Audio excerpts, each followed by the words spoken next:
Is everybody having a great time? Well, I'm gonna put an end to that.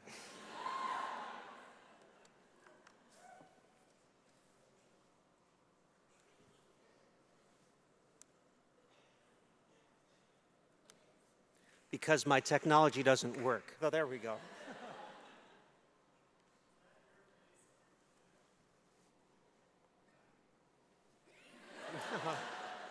Do we have the presentation? Yes, I'm presenting myself as an artifact of science. But it may seem, yes. It may seem counterintuitive that the tools of science would be ideally suited to explore why stories matter. After all, science is about finding facts derived through rigorous examination and careful record keeping. Storytelling is about making things up. Science has several words for this concept, including misconduct, fraud, and lying.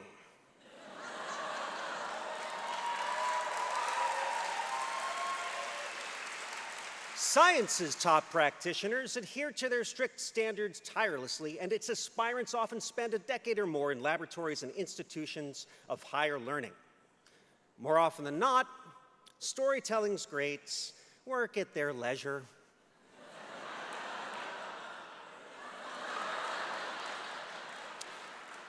And if an aspiring storyteller spends many years at universities, it's usually a lifestyle choice. Yes, it is true. There are people who bridge these two worlds to the betterment of all.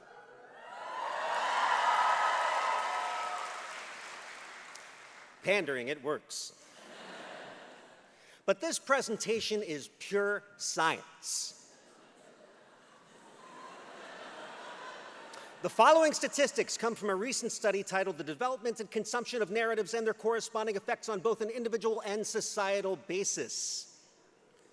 Exposure to 3 or more narratives a day in any format reduces the chances an individual will do something astoundingly stupid at any given moment by 1.1%. Poor flick. People who consume narratives with greater frequency punch other people less often. Also applies to cute mammals. And societies that develop, consume, and adapt the most narratives achieve way more awesome things than their narratively deficient peers.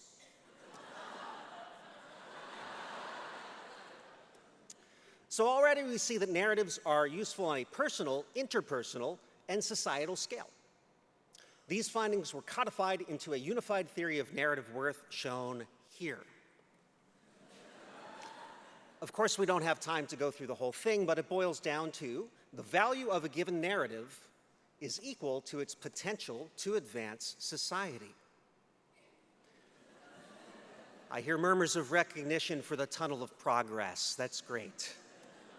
The beautiful thing is this formula can be applied to any narrative to determine its worth, distilling it into an easily understood number value of between 0 and 5, 0 being narrative in name only, or 9-0, and 5 being maximum progress potential. I can tell you're already convinced.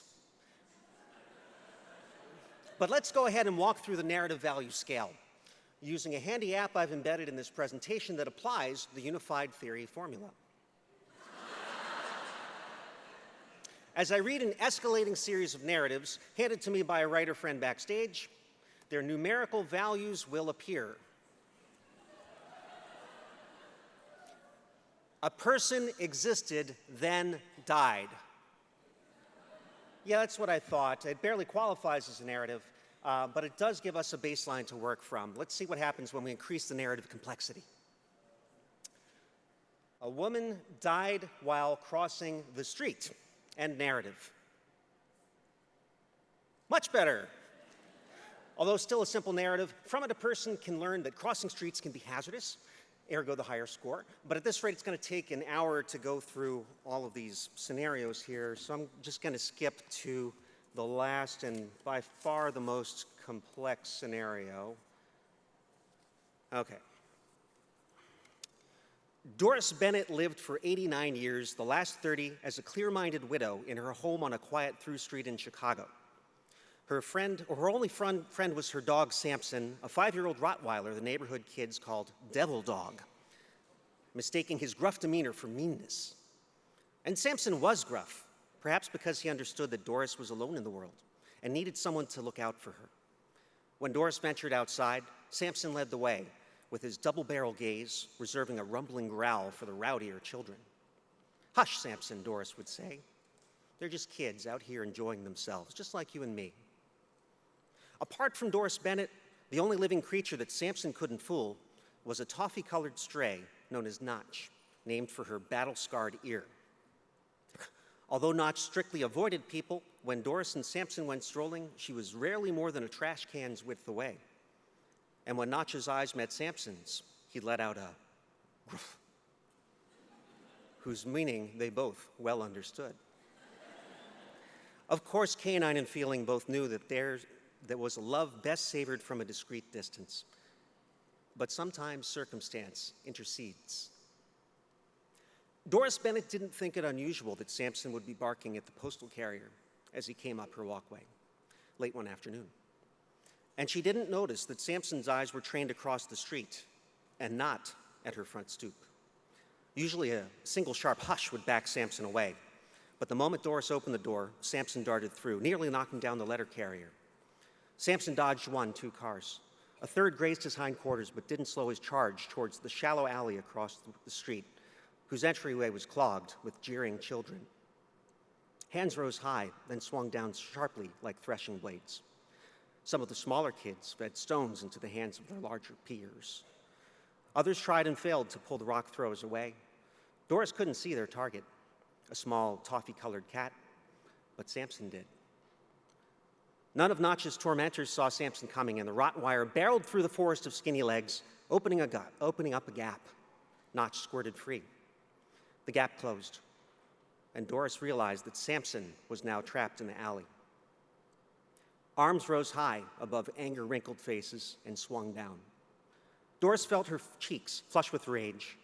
She stepped through her front door, oblivious to the postman, to the 5 steps down her front stoop, to the fact that she hadn't run a single pace in over 2 decades, and oblivious to the car rushing down her street. Doris Bennett had not led an extravagant life. After her funeral expenses were paid, there was more than enough left over for the veterinarians to patch up Samson and to provide his new adoptive family with a stipend sufficient for him to live out the rest of his 9 years in comfort, which he did, more or less. Doris Bennett had also been a thoughtful woman, and having no heirs or close friends, in her papers she'd specified that the remainder of her savings be used to improve the neighborhood where she'd spent most of her life. And 1 year to the day after being laid to rest next to her husband, the Alvin and Doris Bennett Memorial Playground was opened for the benefit of the neighborhood children. End narrative.